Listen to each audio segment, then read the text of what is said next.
once in a while, it'll be more important to get there quickly, and we'll back them off. Make sense? Questions?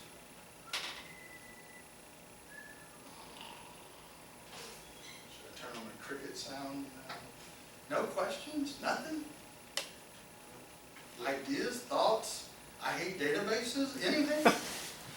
Pulse? What? Would it be the,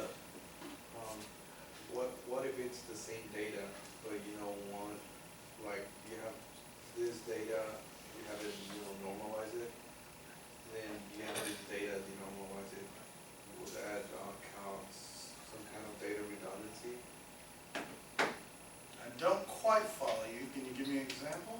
Like, let's say you have a normalized database, and you have your. So I got a nice structure here that does its little thing, and this, and this, and this. You have your who's, your what's, your ones, and your wheres. You have all of that, just very nicely designed, and, but you also have a database where you just want to, get your information quickly, and it's not normalized. But you have the same data in both databases. Like you have marked in both databases. So you bring up a point that's something we do for, so there's types of systems, if this makes any sense. So there's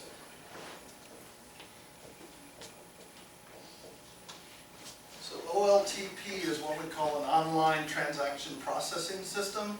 So the pharmacy system I worked on, the claims processing system, the ATM financial system that your bank uses, the system that LSU, Northwestern uses with all your grades and all that stuff and your classes. Those are online transaction processing systems. There's another flavor called online Analytical. processing systems, so data warehouses. That is sort of what you're talking about, but it's not necessarily that we denormalize it. There's a different structure for these than there are for these. These OLTPs are hierarchical, so parent, child, grandchild type relationships. OLAPs come in usually one of two flavors, either a star, the center of the star is called a fact, or a snowflake, where it's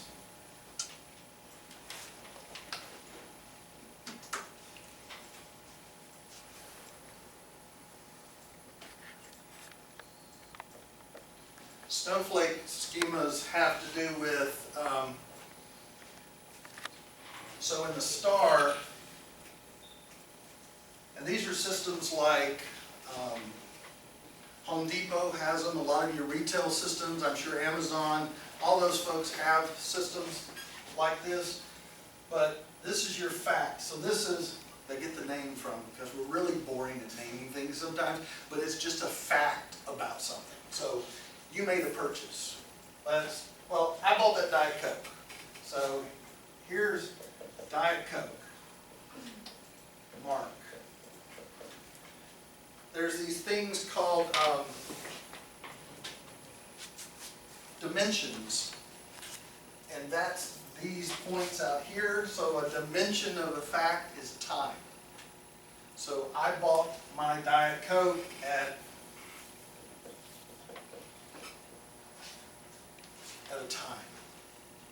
Well, there's more than one time, so time, there could be different values and stuff. So it's either a star schema or a snowflake schema. So it's not that we denormalize the data, we structure the data differently. So what you were, kind of where you were going is, there's sometimes I need this kind of system to do what I want to do, and sometimes I need this one. This one, everything can be repeated over and over again. Mark, Diet Coke, because I was thirsty today at 14:05. Because that's the only piece that's might be changing. And so you get a lot of redundant data, but what that does is make data analytic packages work real well.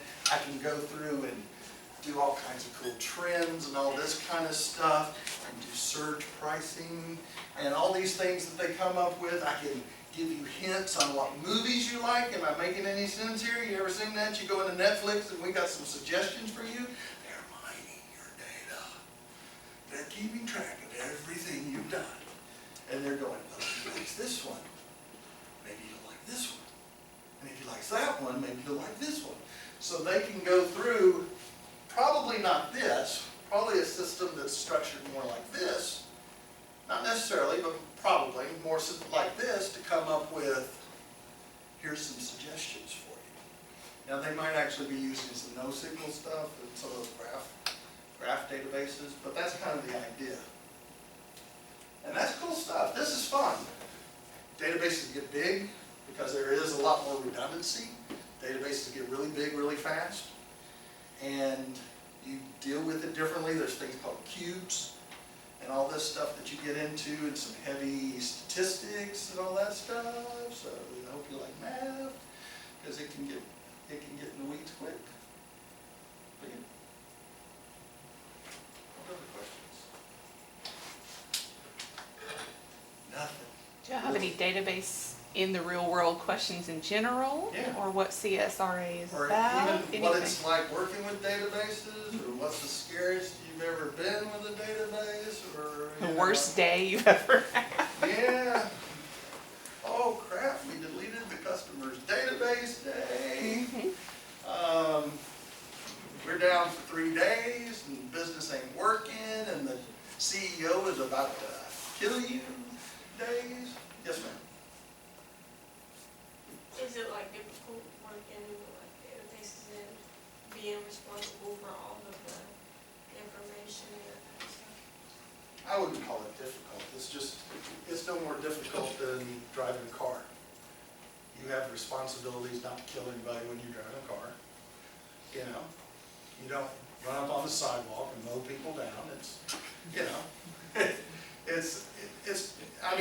it's really, once you learn how to do it, it's not bad. Now, I will say that I don't like, so this is a term we use with a lot of folks in my genre called DBA, Database Administrator. And then I'm what they call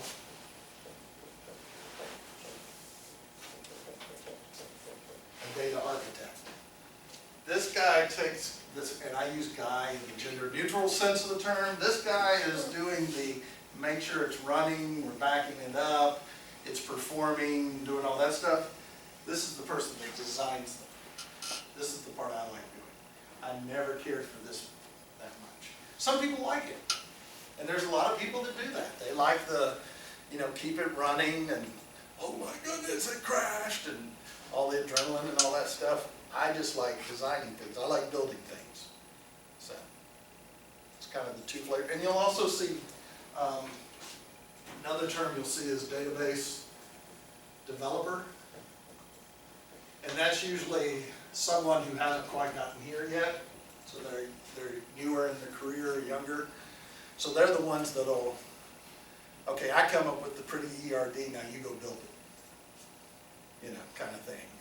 Or I'll do the hard pieces and you do these pieces, or I'm doing some really big stored procedures and they're building the tables, you know, all that kind of stuff. I've done a lot of integration work, so in database land, there's a term called ETL, extract, transform, load. So we extract data from somewhere, transform it into something that will fit into the system we're going to, and load it. So a lot of times, this happens right here.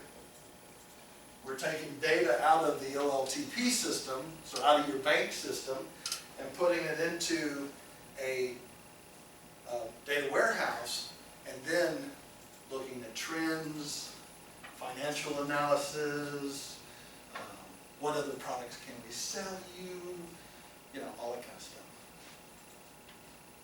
But yeah, I mean, yeah, there's days that it can be horrible, just like anything else. Just like driving, you can drive through a storm, it's no fun, but, you know, usually the storm ends and you make it through, so. And then there's the superhero days too, where you. There are the superhero days where you save the day, and everybody thinks you're great. People like the data people. Yeah. They do. Yeah. Because really, if you think about it, when we talk about data-centric apps, it's all about the data. If this part isn't right, then nothing's right. I don't care what you do. If we don't get this part right, it's like the foundation of your house. Or, it's like your feet. You stand on your feet. If your feet aren't right, you're going to have trouble standing. So get your feet right. This is the bottom of the pyramid, you know? If this isn't right, then there's a whole lot of things that are going to go wrong. Now, that's not to say that we don't make mistakes, because we do. We'll get in there and think that this was related to this, when we find out in the real world, well, it's kind of related to this, and it's kind of also related to this, but we missed this, so we got to go back and, okay, we do some fixing. We add some stuff and, you know, do what we need to do. So, yeah, we make mistakes all the time. You make a mistake, you just go ahead and fix it. If you catch your mistakes earlier, though, it's a lot less expensive. What's the worst mistake you've ever made? Worst mistake I've ever made.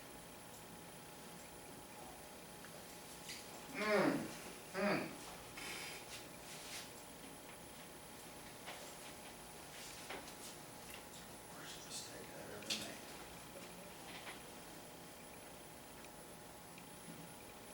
I've made mistakes in the claims processing system that cost upwards of $1 million for the customers over the time that the mistake was out there.